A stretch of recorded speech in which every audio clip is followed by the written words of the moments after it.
Morning everyone, welcome to my channel. Today we will learn some very important properties of determinants and then we determine the values of the determinants using these properties. Here I write a very important point, which is any standard determinant property that is stated for columns has an equivalent version for rows. Means कि मैं यहाँ पे जो भी determinant की property state करूँगी, अगर मैं उसके लिए कॉलम के लिए स्टेट करूँगी तो वो सेम अप्लाई होगी, और रो के लिए डिटर्मिनेंट की रो के लिए भी सेम वही प्रॉपर्टी अप्लाई होगी, और अगर मैं रो के लिए मेंशन की होगी कोई भी प्रॉपर्टी आपने कहीं पे, तो वो आपकी इस प्रॉपर्टी सेटिस्फाई होगी कॉलम्स के लिए भी as it is. First property देखते हैं। if any row or column of a square matrix is zero then its determinant is zero। अच्छा, यहाँ पे आपके पास जितनी भी प्रॉपर्टीज मैं स्टेट करूँगी, आपके पास हमारे पास किसी भी डिटर्मिनेंट के लिए ये एक मस्ट कंडीशन होती है कि हमारा जो मैट्रिक्स है वो स्क्वायर मैट्रिक्स होना चाहिए। तो हम किसी भी स्क्वायर मैट्रिक्स का ही डिटर्मिनेंट फाइंड कर सकते हैं। तो यहाँ पे square matrix is a must condition. तो फर्स्ट प्रॉपर्टी है कि अगर आपके किसी भी स्क्वायर मैट्रिक्स की कोई भी एक रो या कोई भी एक कॉलम अगर ज़ीरो होगा तो उस मैट्रिक्स का डिटर्मिनेंट जो है वो ज़ीरो होगा। फॉर एग्जांपल अगर मैं यहाँ पे लिखती हूँ, अगर मेरे पास कोई भी एक मैट्रिक्स है 0 0 0, for example it is a 3 order square matrix A जो मैं लिख रही हूँ, और उसका फर्स्ट कॉलम अगर ज़ीरो है और सेकंड कॉलम कोई भी रैंडम एंट्रीज हैं 2 4 8 और 0 7 9, आपके पास वन कॉलम अगर इसका ज़ीरो है तो आपके पास इस मैट्रिक्स का डिटर्मिनेंट भी जो है वो ज़ीरो के इक्वल होगा। और इसी तरह एक सेकेंड एग्जांपल देखते हैं। एक मैट्रिक्स बी है और अगर उसकी कोई रो आपके पास ज़ीरो रो है, फॉर एग्जांपल अगर मैं सेकेंड रो ज़ीरो लेती हूँ, फर्स्ट रो कोई भी रैंडम एंट्रीज हम लिखते हैं 1 0 7 और सेकेंड रो की ज़ीरो रो है, तो आपके पास इस केस में भी इस मैट्रिक्स का भी डिटर्मिनेंट जो है वो ज़ीरो के इक्वल होगा, क्योंकि इसमें सेकेंड रो ज़ीरो है और इस केस में फर्स्ट कॉलम ज़ीरो है। सेकेंड प्रॉपर्टी देखते हैं। If any two rows or columns of a square matrix are identical, then the value of its determinant is zero। अगर कोई भी दो कॉलम्स जो हैं वो सेम होंगे या कोई भी दो रोज किसी मैट्रिक्स की सेम होंगी तो उसका डिटर्मिनेंट का आंसर ज़ीरो होगा। फॉर एग्जांपल मैं एक मैट्रिक्स लेती हूँ, मैट्रिक्स ए इक्वल है, रोज ले लेती हूँ मैं इसकी two identical rows, for example 2 4 7 9 1 0, और फर्स्ट रो और थर्ड रो में आइडेंटिकल लिख रही हूँ 2 4 7 2 4 7। तो इस मैट्रिक्स की आपके पास टू रोज आइडेंटिकल है, row 1 and row 3, row 1 and row 3 are identical, तो मेरे पास determinant of that matrix equal होगा ज़ीरो के। थर्ड प्रॉपर्टी है डिटर्मिनेंट की, इंटरचेंजिंग टू एडजेसेंट रोज और columns changes the sign of determinant. Means अगर मैं एडजेसेंट का मतलब है कि टू साथ साथ की रोज जो है या साथ साथ के कॉलम्स को इंटरचेंज करते हैं हम, तो आपके पास जो डिटर्मिनेंट का साइन है वो चेंज हो जाएगा। एग्जाम्पल, अगर आपके पास एक डिटर्मिनेंट है, सॉरी एक मैट्रिक्स है ए, और 3 क्रॉस 3 की मैं एग्जांपल्स दे रही हूँ, आप 2 cross 2 4 cross 4 and up to so on and square matrix के लिए भी ये सब properties as it is apply होंगी। तो 3 क्रॉस 3 का एग्जांपल देखते हैं।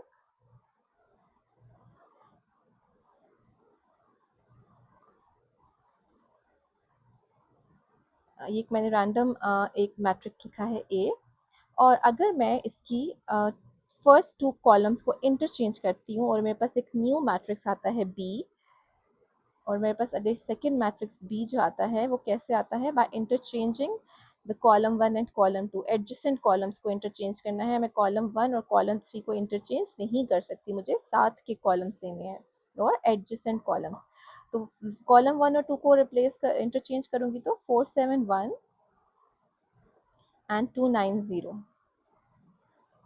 एंड थर्ड कॉलम जो है वो एज इट इज़ रहेगा 8, 6 एंड 3। तो आपके पास अब जो बी मैट्रिक्स है उसमें ए कॉलम जो है वो रिप्लेस हुआ है ए मैट्रिक्स का।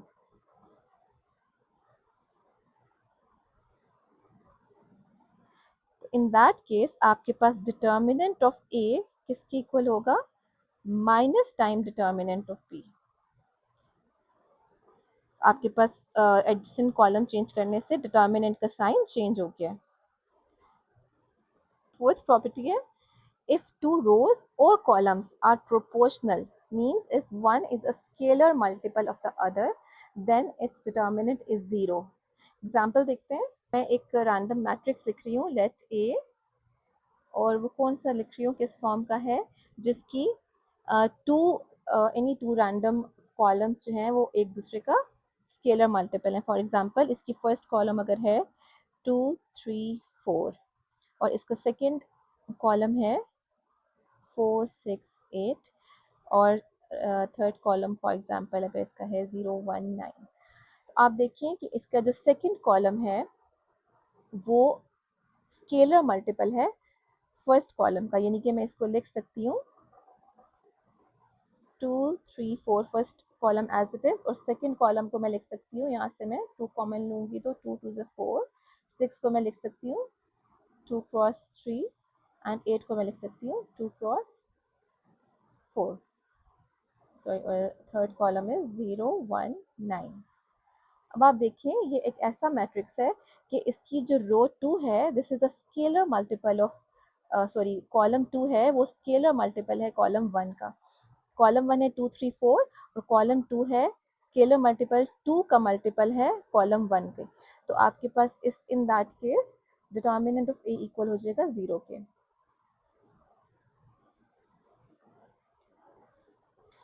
फिफ्थ प्रॉपर्टी है, मल्टीप्लाई वन कॉलम और रो बाय अ स्केलर के किसके इक्वल होता है, मल्टीप्लाइज द डिटर्मिनेंट बाय के।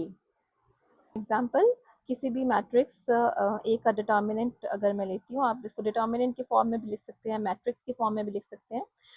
अगर determinant of A for example A matrix है मेरे पास 2, 0, 3, 7, 1, 2 एंड 6, 2 एंड 0, तो ये एक रैंडम मैट्रिक्स है मेरे पास ए, सॉरी डिटर्मिनेंट के फॉर्म में है तो इसका डिटर्मिनेंट होगा।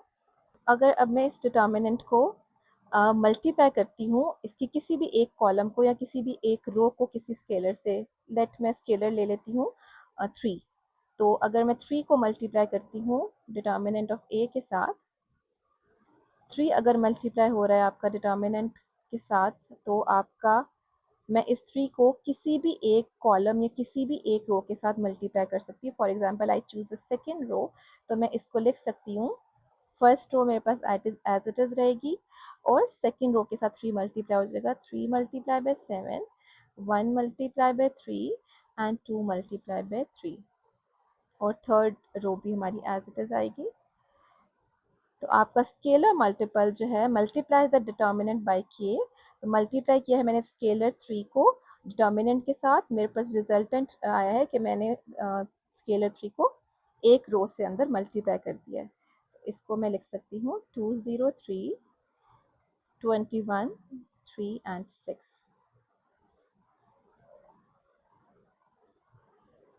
पॉइंट लिख दिया है कि we can multiply 3 by any row और column according to our need. जब हम अपने डिटर्मिनेंट्स को सॉल्व करेंगे यूजिंग दीज प्रॉपर्टीज, तो जो हमारी नीड होगी उसके अकॉर्डिंग हम अपने स्केलर को उस रो या कॉलम से मल्टीप्लाई कर देंगे। सिक्स प्रॉपर्टी है, adding a multiple of one column और रो टू अनदर कॉलम और row does not change the determinant. Mean अगर मैं कॉलम की बात करती हूँ, मैं किसी एक कॉलम में किसी दूसरे कॉलम का मल्टीपल ऐड कर दूँ या मैं किसी एक रो में किसी दूसरे रो का मल्टीपल ऐड कर दूँ, तो डिटर्मिनेंट की मेरे पास वैल्यू चेंज नहीं होगी। एग्जांपल देखते हैं। फॉर एग्जांपल अगर मेरे पास एक डिटर्मिनेंट है, let take an example of a 2 cross 2 determinant. In that case अगर मेरे पास एक डिटर्मिनेंट है 2, 4, 6, 8, और मैं इसमें क्या कर रही हूँ, मैं अगर रो 1 में ऐड कर रही हूँ 2 टाइम्स रो 2, मेरे पास रिजल्टेंट डिटर्मिनेंट किसके इक्वल आएगा, रो 1 में मैं ऐड करूँगी 2 टाइम्स रो 2, 2 प्लस 6 टाइम्स इसके corresponding entry of the second row is, यहाँ पे थोड़ा सा इसको सिंप्लीफाई करते हैं, रो 1 है मेरे पास 2 प्लस 2 टाइम्स रो 2 है 6 which is equals to 2 plus 12 which is equals to 14। First element मेरे पास 14 आ गया है और सेकेंड एलिमेंट रो 2 के लिए 4 प्लस 2 टाइम्स रो 2 का एलिमेंट है 8 which is equals to 4 plus 16 which is equals to 20। तो मेरे पास ये डिटर्मिनेंट आ गया है 14, 20, 6, 8। अब मेरे पास ये डिटर्मिनेंट जो आया है ये इसमें इस डिटर्मिनेंट के फर्स्ट रो में 2 टाइम्स रो 2 ऐड करने से आया है, तो इसमें आपका इन दैट केस दोनों डिटर्मिनेंट्स की वैल्यू चेंज नहीं होंगे। This determinant is equals to this determinant, these both two determinants are equal after applying that operation. लिख दिया मैंने यहाँ पे कि after applying that operation the values of both the determinants are same. Seventh property देखते हैं, if every element of an n cross n matrix A is multiplied by k is any scalar, then determinant of k multiply the matrix A equal होगा k की power n multiply by determinant of A। कैसे, example देखते हैं। मैंने एक matrix consider किया है of order 2 cross 2, let A be a matrix 2 4 1 3 of order 2 cross 2। अब मैंने मैट्रिक्स ए को मल्टीप्लाई किया है किसी स्केलर, जहाँ पे मैंने स्केलर के को 3 लिया है। जब मैं 3 को मल्टीप्लाई करूँगी ए के साथ, तो आपको पता है कि मैट्रिक्स के हर एलिमेंट के साथ वो स्केलर मल्टीप्लाई होता है, तो 3a मेरे पास इसके इक्वल आ जाएगा। तो determinant of K A means determinant of 3a in that case किसके इक्वल होगा, k की power n determinant of a। यहाँ पे k क्या है 3 और n क्या है आपके पास, जितने ऑर्डर का मैट्रिक्स है, n is the order of the matrix, तो आपका यहाँ पे ऑर्डर ऑफ द मैट्रिक्स 2 है, तो डिटर्मिनेंट ऑफ 3a इक्वल होगा 3 का square into determinant of a। Determinant of a क्या है मेरे पास, दिस। तो आपके पास जब भी आप किसी भी मैट्रिक्स के साथ कोई भी स्केलर को मल्टीप्लाई करेंगे तो वो इक्वल होगा उस स्केलर की पावर जितनी ऑर्डर है मैट्रिक्स की and multiply by that determinant. इसको आप एक और ट्रिक से भी देख सकते हैं कि आपका अगर ये जो मैट्रिक्स है, आप देखें अगर मैं इसके 2 कॉलम्स की बात करूं, इस कॉलम के में भी आपकी 3 मल्टीपल आ रहा है और इस कॉलम में भी आपका 3 का मल्टीपल आ रहा है। तो हमने जो लास्ट प्रॉपर्टी पढ़ी थी उसको अगर हम अप्लाई करें, तो हम अगर अपने फर्स्ट कॉलम में से 1 3 बाहर निकालते हैं तो 1 3 आ जाएगा यहाँ पे, और अगर सेकंड कॉलम में से 1 3 कॉमन लेते हैं तो यहाँ पे मीन्स क्या, 2 3s जो हैं वो मेरे पास कॉमन आ जाएंगे। 1 3 कॉमन आएगा फर्स्ट कॉलम से, अगर मैं रो कंसिडर करूँ तो 1 3 मेरे पास 1 रो में से कॉमन आ जाएगी और सेकंड 3 जो है मेरे पास सेकंड रो में से कॉमन आ जाएगी। तो आपके पास इसमें एक काइंड ऑफ जो प्रीवियस ऑपरेशन है वो भी अप्लाई हो सकता है। नेक्स्ट प्रॉपर्टी है, the determinant is linear in each individual row और column. For example determinant of, यहाँ पे एक रैंडम जनरल फॉर्म लिखी गई है किसी मैट्रिक्स की, determinant of that matrix equals to determinant of that matrix plus determinant of that matrix. Means अगर कोई भी रो या कॉलम किसी डिटर्मिनेंट का एडिशन की फॉर्म में है, तो उसमें 2 टर्म्स ऐड हो रही हैं, तो आप डिटर्मिनेंट ऑफ आप एक मैट्रिक्स लिख सकते हैं जिसमें फर्स्ट एलिमेंट आएगा प्लस सेकेंड डिटर्मिनेंट जिसमें सेकेंड एलिमेंट आएगा उसका। एग्जाम्पल देखते हैं इसकी। फॉर एग्जाम्पल अगर कंसिडर करती हूँ मैं एक matrix A of order 2 cross 2, 1 2 5 and 8। मैं इस मैट्रिक्स को लिख सकती हूँ इस फॉर्म में, first row as it is 1 2, और मैं इसके एलिमेंट्स को अगर एडिशन की फॉर्म में लिखूँ, 5 को मैं लिख सकती हूँ फॉर एग्जांपल 4 + 1, 8 को मैं लिख सकती हूँ फॉर एग्जांपल 5 + 3। मैंने अपने रो 2 को ब्रेक कर दिया टू एडिशन एलिमेंट्स की फॉर्म में। अब अकॉर्डिंग टू दैट प्रॉपर्टी जब मैं इसके डिटर्मिनेंट की बात करूँगी, डिटर्मिनेंट ऑफ ए किसके इक्वल आ जाएगा, मैं इसको लिख सकती हूँ 1 2, डिटर्मिनेंट ऑफ 1 2 4 5।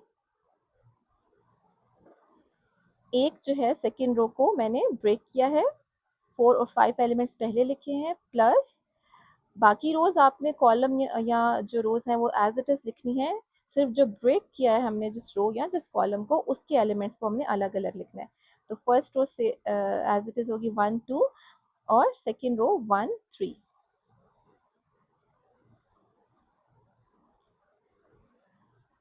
जो कि किसके इक्वल है, डिटर्मिनेंट ऑफ ए के, which is 1 2 5 and 8. Okay students, now let's solve some examples of finding determinants using the properties of the determinants. तो फर्स्ट क्वेश्चन देखते हैं अपना, compute the determinant of the following matrix. ये मैंने एक example लिखी है, मैट्रिक्स ए है which is of order 5, 5 order square matrix given है। अब हमने जो अपने लास्ट लेक्चर्स में को फैक्टर मैथड से पढ़ा है, उसमें आप अगर उससे सॉल्व करेंगे तो ये बहुत लेंथी प्रोसीजर हो जाएगा आपके पास। तो यहाँ पे हमारे पास फिजिबल है कि हम प्रॉपर्टीज़ ऑफ डिटर्मिनेंट यूज़ करें इसको सॉल्व करने के लिए। अब यहाँ पे जो है ना, आप प्रॉपर्टी 6 हम यूज़ कर सकते हैं। अगर आपको कोई भी रिस्ट्रिक्शन नहीं है, अगर आपको क्वेश्चन में मेंशन नहीं है कि आप विदाउट एक्सपेंशन शो करें या कोई और रिस्ट्रिक्शंस, तो आपके पास जो सबसे फिजिबल वे है वो, हम अगर ये जो हमारे पास प्रॉपर्टी 6 जो हम अपने रो ऑपरेशंस अप्लाई करते थे या कॉलम ऑपरेशंस करते थे, तो रो एचलन और रिड्यूस एचलन फॉर्म में, तो आपने थोड़े से, आपको इसकी अगर प्रैक्टिस होगी तो आप बहुत ईजीली इस क्वेश्चन को सॉल्व कर सकते हैं। इसमें हम क्या करते हैं, अगर हमारे पास आपको कहीं 1 नज़र आ रहा है, जैसे फॉर एग्जांपल मेरे पास यहाँ पे सेकंड रो में एक 1 है, और सेकंड रो में फिर थर्ड कॉलम में यहाँ पे 1 है, यहाँ पे भी 1 है, तो मेरे पास काफ़ी इस मैट्रिक्स में काफ़ी प्लेसेस पे 1 मौजूद है। तो मुझे क्या करना है, फॉर एग्जांपल अगर मैं इस 1 को लेती हूँ, तो सबसे फिजिबल मेरे पास ये होगा कि मैं इस 1 के जो पूरा कॉलम है, इसके ऊपर और नीचे की एंट्रीज को 0 कर दूँ यूजिंग द रो ऑपरेशंस। मैं इस 1 को एज इट इज़ रहने दूँ और बाकी ये टर्म और ये टर्म को 0 कर दूँ। इसके अलावा मैं ये भी कर सकती हूँ कि मैं अपने इस 1 को यूज़ करते हुए इसके नीचे के एलिमेंट्स को 0 कर दूँ। हमारे पास बहुत सी ऑप्शंस होती हैं, हमारे पास यहाँ पे रिस्ट्रिक्शन नहीं होती डिटर्मिनेंट्स की प्रॉपर्टी को अप्लाई करते हुए। तो मैं ऐसा करती हूँ, मैं चूज़ कर रही हूँ अपनी रो 2 के इस एलिमेंट को, और मैं इसके ऊपर और नीचे के सारे एलिमेंट्स को 0 करने लगी हूँ। तो सबसे पहले जो मेरे पास, इससे होगा क्या, इससे हम फिर उसके बाद मैं एक्सपैंड करूँगी यूजिंग कॉलम 2, और मेरे पास सिर्फ 1 एलिमेंट होगा जो नॉन ज़ीरो होगा और बाकी सब एलिमेंट 0 हो जाएंगे। तो मेरे पास सिंपली मैं अपनी इस कॉलम 2 के थ्रू इजीली एक्सपैंड कर दूँगी अपने डिटर्मिनेंट को। तो चलिए देखते हैं, डिटर्मिनेंट ऑफ ए,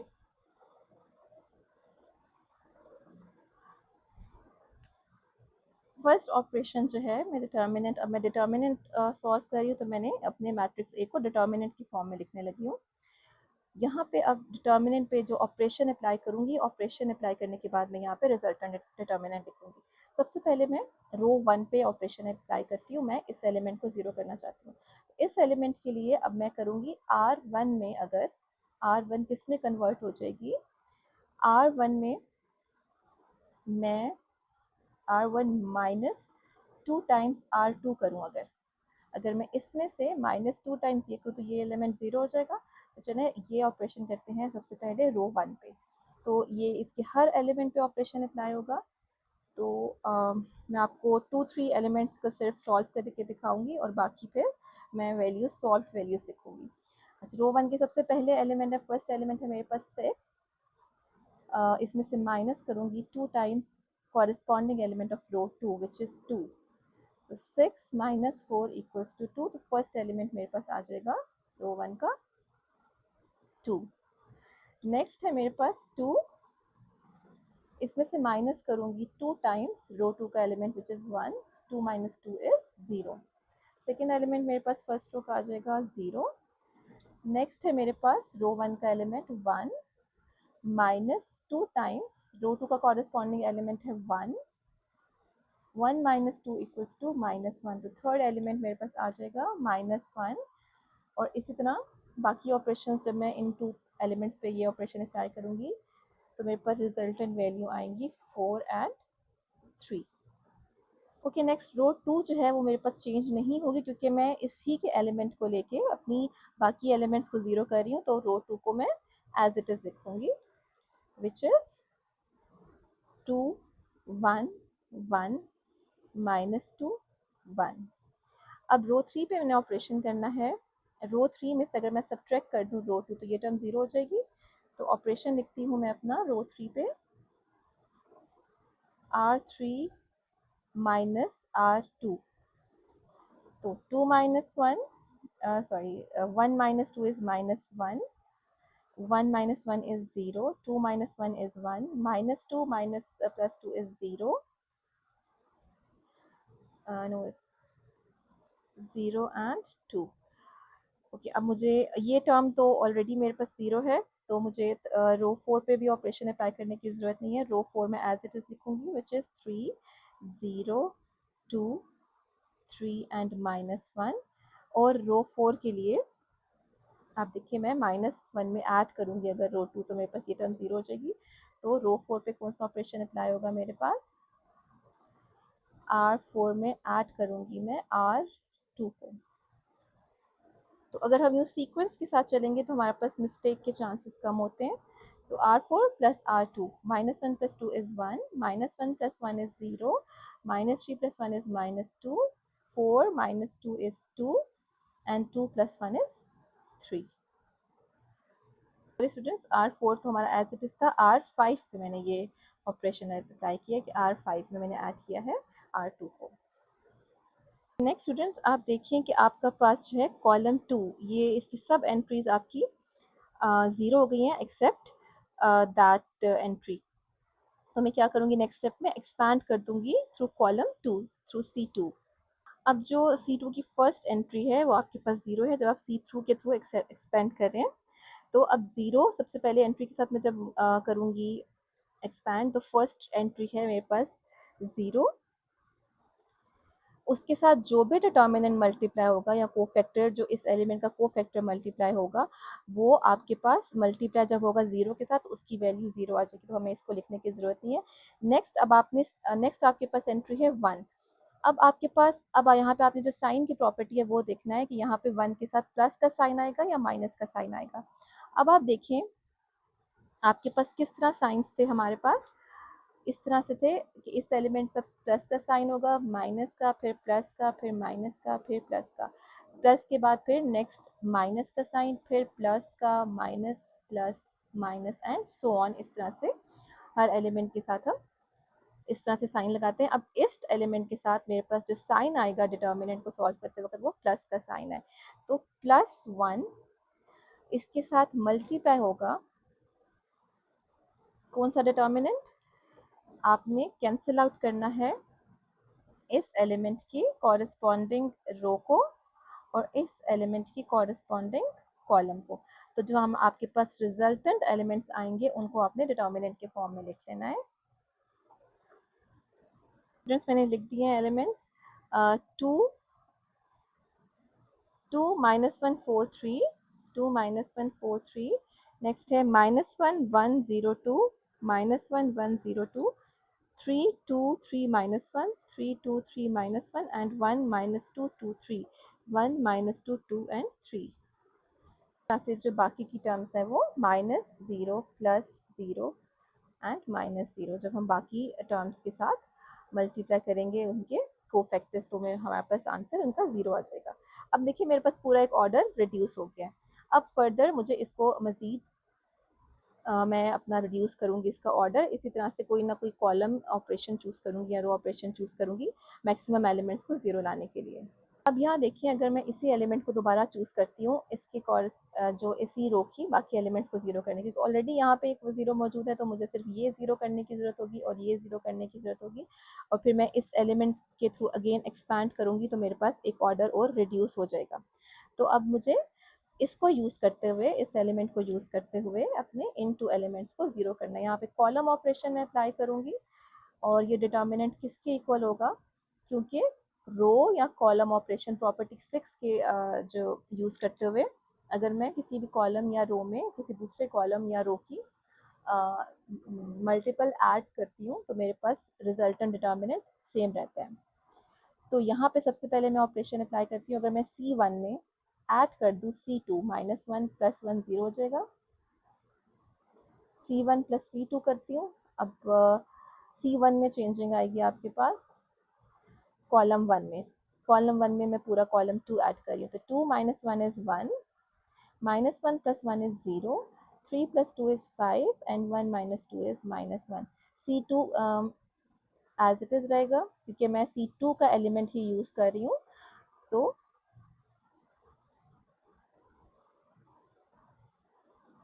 और यहाँ पे इस रो की ये वाली एंट्री 0 है, तो कॉलम 3 भी एज इट इज़ रहेगा। यहाँ पे मुझे ऑपरेशन कॉलम 3 में भी अप्लाई करने की ज़रूरत नहीं है। और कॉलम 4 में इस एंट्री को 0 करने के लिए यूजिंग दैट एंट्री क्या ऑपरेशन मैं अप्लाई करूँगी कॉलम 4 पे, C4 - 2C2। जब ये ऑपरेशन अप्लाई होगा आपके पास, फर्स्ट एंट्री का मैं एलिमेंट सॉल्व करके दिखाती हूँ। C4 है आपके पास यहाँ पे 3 -2 times corresponding element of C2 which is -1। 3 - + 2 is equals to 5। तो फर्स्ट एंट्री मेरे पास आ गई है 5। और इसी तरह से 2 में से जब मैं माइनस करूँगी 2 टाइम्स 1 तो ये आ जाएगी 0। और ये एंट्री मेरे पास आ जाएगी -5 आफ्टर सॉल्विंग, और ये एंट्री आ जाएगी मेरे पास 7 के इक्वल। अब आप देखें इस रो को, ये मेरे पास ये रो के सारे एलिमेंट 0 हो गए हैं एक्सेप्ट दैट एलिमेंट। अब मैं एक्सपैंड करूँगी अपने डिटर्मिनेंट को यूजिंग रो 2।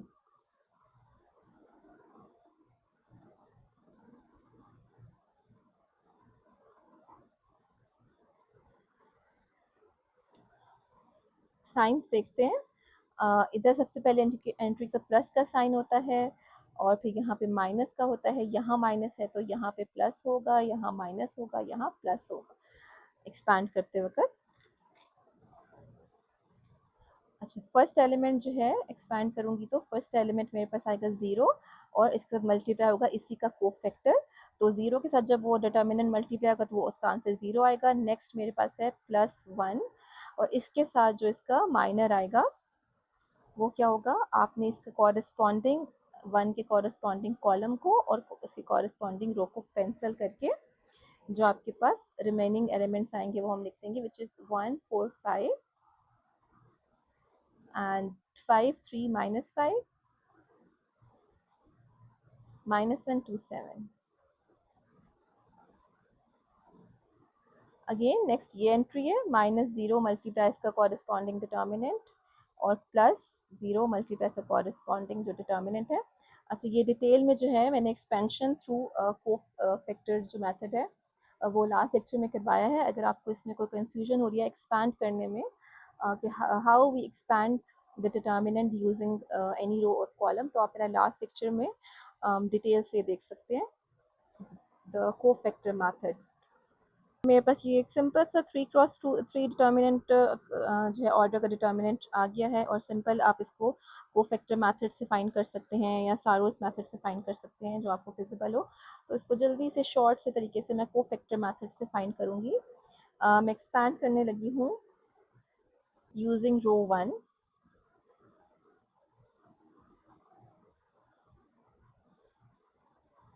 तो फर्स्ट टर्म है रो 1 में यूज़ करते हुए एक्सपेंशन करने लगी हूँ कोफैक्टर मेथड से। सबसे पहला एलिमेंट है इसका 1, इसके साथ मल्टीप्लाई होगा इसका माइनर जो है इसी एलिमेंट का, विच इज़ इसको क्रॉस किया, इसको क्रॉस किया, 3 -5 2 7। आप चाहें तो डिटर्मिनेंट लिख लें ये, और चाहे तो डायरेक्ट ही डिटर्मिनेंट की वैल्यू जो अगर आपको इतनी प्रैक्टिस है तो आप डायरेक्ट डिटर्मिनेंट की वैल्यू यहाँ पे मेंशन कर दें। मैं डिटर्मिनेंट लिखने लगी हूँ विच इज़ द माइनर 3 -5 2 7। अच्छा, पहले प्लस का साइन आएगा, नेक्स्ट मेरे पास माइनस का साइन आएगा, -4 मल्टीप्लाई बाय डिटर्मिनेंट ऑफ 4 के कॉरस्पॉन्डिंग कॉलम और रो को कैंसिल किया, 5 -5 एंड -1 7। एंड फिर प्लस का साइन आएगा 5 के साथ और उसका कॉरेस्पॉन्डिंग माइनर जो है वो इसका क्रॉस किया 5 के कॉरेस्पॉन्डिंग कॉलम को और रो को, तो हमारे पास 5 3 -1 2। और डायरेक्ट मेथड से इनका जल्दी से 1 multiply bye 3 multiply by 7 in 21 minus minus plus 5 2 ज़ा 10 माइनस 4 मल्टीप्लाई बाय 5 7 ज़ा 35 और माइनस माइनस प्लस 5 हो जाएगा और यहाँ पे हम माइनस कर देंगे और plus 5 multiply by 5 multiply by 2 is 10 and -3 है तो माइनस का साइन चेंज होगा तो माइनस माइनस प्लस 3 और इनको सिंप्लीफाई कर पास आंसर आ जाएगा -24 which is the determinant of the given matrix A. Okay, now let's solve another question. Question number 2 is evaluate and we have given a 4 order determinant and we have to calculate the value of that determinant. Okay student, इसमें अब आप देखिए 4x4 determinant है तो अगर आपके पास यहाँ पे 1 है, हम ये पॉसिबिलिटी भी है कि हम फर्स्ट स्टेप में इस 1 से ऊपर और नीचे की वैल्यूज़ को ज़ीरो कर दें यूजिंग रो ऑपरेशंस R1 पे R3 और 4 पे हम इस तरह भी कर सकते हैं, लेकिन थोड़ा सा कैलकुलेशन हमारे पास ज़्यादा हो जाए क्योंकि जब हम R1 को ज़ीरो करेंगे तो 9 टाइम्स हम मल्टीप्लाई करेंगे रो 2 को, तो थोड़ी सी लंबी कैलकुलेशन होंगी। तो इससे एक सिंपलर स्टेप्स में हम देखें, अगर अगर आप यहाँ से कॉलम 4 में से -6 को कॉमन ले लें तो मेरे पास क्या डिटर्मिनेंट आएगा। -6 कॉमन लेने से मेरे पास कॉलम 4 की वैल्यूज़ 1 1 2 4 सिंप्लीफाइड फॉर्म में आ गई हैं बहुत। अब मैं क्या करती हूँ, मैं अपने इस एलिमेंट को यूज़ करते हुए इसके नीचे की एलिमेंट्स को ज़ीरो करती हूँ। तो ऑपरेशंस हमारे पास कौन कौन से यहाँ पे अप्लाई होंगे। रो 1 जो है वो मेरे पास एज इट इज़ रहेगी। मैं ऑपरेशंस अप्लाई करूँगी रो 2 पे, रो 3 पे एंड रो 4 पे। तो रो 2 के इस एलिमेंट को ज़ीरो करने के लिए मैं क्या करूँगी, रो 2 किस में कन्वर्ट हो जाएगी, रो 2 पे ऑपरेशन होगा रो 2 माइनस रो 1, इससे ये एलिमेंट ज़ीरो हो जाएगा। फिर रो 3 में क्या ऑपरेशन अप्लाई करूँगी, रो 3 में से सब्ट्रैक्ट करूँगी 2 टाइम्स रो 1, उससे ये एलिमेंट ज़ीरो हो जाएगा। और रो 4 के लिए रो 4 में से मैं सब्ट्रैक्ट करूँगी 4 टाइम्स रो 1, उससे मेरे पास ये एलिमेंट ज़ीरो हो जाएगा। और जो हम अपनी रो का एलिमेंट यूज़ कर रहे होते हैं उसको हम नहीं चेंज करते, तो रो 1 मेरे पास एज इट इज़ रहेगी 9 93 12 एंड 1। और रो 2 में से जब रो 1 माइनस करेंगे 1 minus 9 is -8 and 92 minus 93 is -1 and 72 and 0। इस तरह रो 3 पे जब ऑपरेशन अप्लाई होगा तो मेरे पास रिजल्टेंट रो आएगी -16। ये ऑपरेशन जब मैं अप्लाई करूँगी -16 -1 76 एंड 0। और रो 4 पे जब मैं ये ऑपरेशन अप्लाई करूँगी तो मेरे पास रिजल्टेंट रो आएगी, फर्स्ट एलिमेंट मेरे पास आएगा -32। चलिए नेक्स्ट एलिमेंट कैलकुलेट करते हैं। अगर मैं इसको कैलकुलेट करके आपको दिखाती हूँ, रो 4 का which is 270 -4 times the corresponding element of row 1 which is 93, that is equals to 270 minus 4 into 93 equals to 372 and 270 minus 372 equal होगा मेरे पास -102 के। तो मेरे पास ये एलिमेंट इक्वल होगा -102 के। इसी तरह से ये एलिमेंट आ जाएगा 148 के इक्वल इस ऑपरेशन को अप्लाई करने के बाद। और नेक्स्ट मेरे पास आ जाएगा 0। अगर स्टूडेंट्स आपको कोई इसमें प्रॉब्लम होती है रो ऑपरेशंस अप्लाई करने में, तो मैंने जहाँ पे एशटन फॉर्म के मेरे लेक्चर्स हैं और रिड्यूस एशटन फॉर्म के, वहाँ पे मैंने ऑपरेशंस बहुत डिटेल के साथ किए हुए हैं, तो आप वहाँ से जाके अपने ऑपरेशंस को क्लियर कर सकते हैं। यहाँ पे मेरे पास कॉलम 4 पूरा जो है वो, अब बाकी एलिमेंट 0 आ गए कॉलम 4 के और मेरे पास ये एलिमेंट सिर्फ 1 है, तो मैं एक्सपैंड कर सकती हूँ थ्रू कॉलम 4।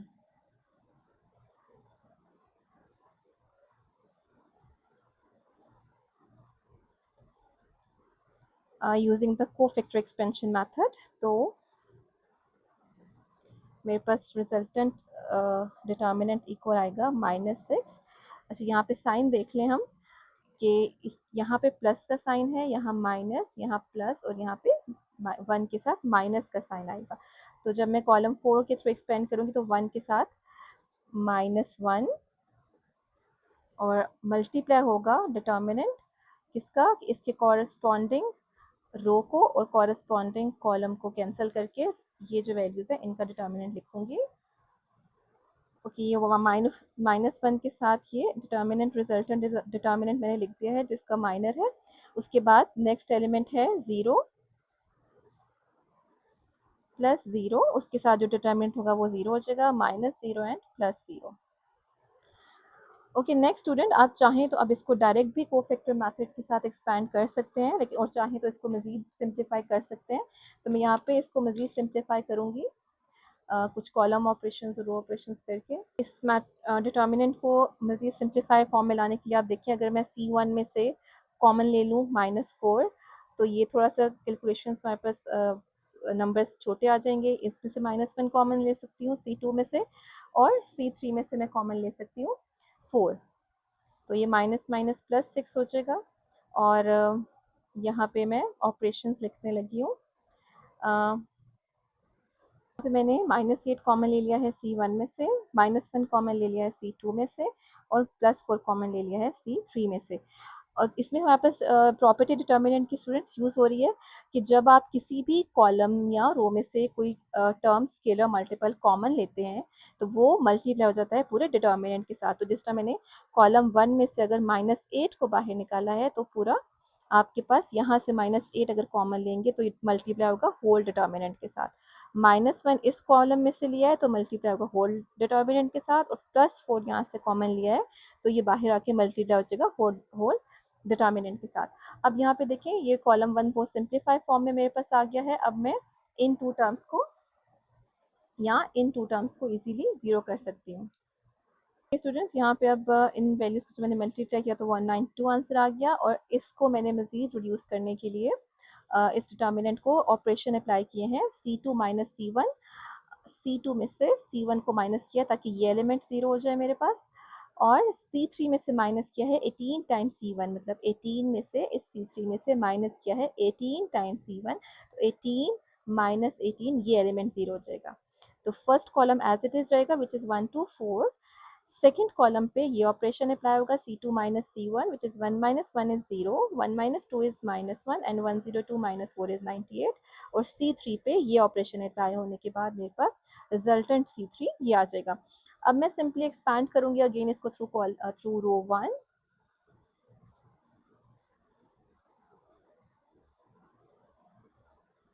R1 के थ्रू एक्सपैंड करूंगी तो सिंपली मेरे पास +1 और डिटर्मिनेंट ऑफ, इसको मैं 1 के थ्रू एक्सपैंड करूंगी तो 1 रो 1 के, तो ये टर्म्स कैंसिल होंगी और रिजल्टेंट मेरे पास डिटर्मिनेंट -1 - 17 जो कि इस एलिमेंट का कोफैक्टर है या माइनर है, 98 एंड -35 इसका माइनर है ये 1 का, which is equals to 192 multiplied by -1 into -135. This multiplied by this is +35 and minus this multiplied by this minus करेंगे -17 into 98. This is equals to 192 multiplied by 35 minus minus plus, and this equals to 1666 and 192 1701, and the final answer is 326592. This is the determinant of our given matrix. Okay students, एक और example हम देखते हैं। थोड़ी सी ये tricky example है। Solve for x, हमारे पास determinant है ऑर्डर 4 का जो कि इक्वल है 0 के। हमें ये गिवन है that this determinant is equal to 0 and we have to find the value of x। तो जब मैं इस डिटर्मिनेंट को सॉल्व करूंगी, उसके बाद जो डिटर्मिनेंट की वैल्यू आएगी उसको 0 के इक्वल इक्वेट करूंगी, तो वहाँ से मेरे पास x की वैल्यू आएगी। अब यहाँ पे हमें थोड़ा सा इसको ऑब्जर्व करना पड़ेगा कि किस तरह से हम इसमें ऑपरेशन करेंगे कि हमारे पास कुछ सिंप्लीफाइड फॉर्म में डिटर्मिनेंट आ जाए। तो आप देखिए, अगर आप यहाँ पे इस कॉलम में, कॉलम 1 में ये सब कॉलम्स ऐड कर दें, दिस ऑपरेशन जो मैंने लिखा है C1 में आप ऐड कर दें C2, C3, C4, C5, changing सिर्फ C1 में आएगी। ठीक है, यहाँ पे C1 में आपके पास चेंज आएगा। C1 किस में कन्वर्ट हो जाएगा, इसमें ऐड हो जाएंगे ये सब कॉलम्स। तो अगर अब देखिए x में ऐड होगा जब ये प्लस ये प्लस ये प्लस ये, तो C1 क्या हो जाएगा आपका x प्लस 4 टाइम्स a। इसी तरह से जब आप a में इसमें ऐड करेंगे ये सब एलिमेंट्स, तो a plus x plus A plus A plus A equal हो जाएगा x प्लस 4a के।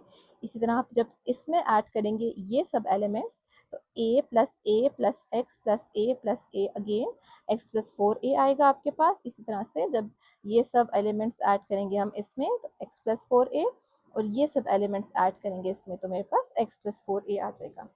और बाकी कॉलम्स की वैल्यूज एज इट इज़ रहेंगी। आप इस डिटर्मिनेंट में देखें कि सिर्फ डायगोनल एलिमेंट्स मेरे पास x है और इसके अलावा बाकी जितने भी एलिमेंट्स हैं वो a हैं।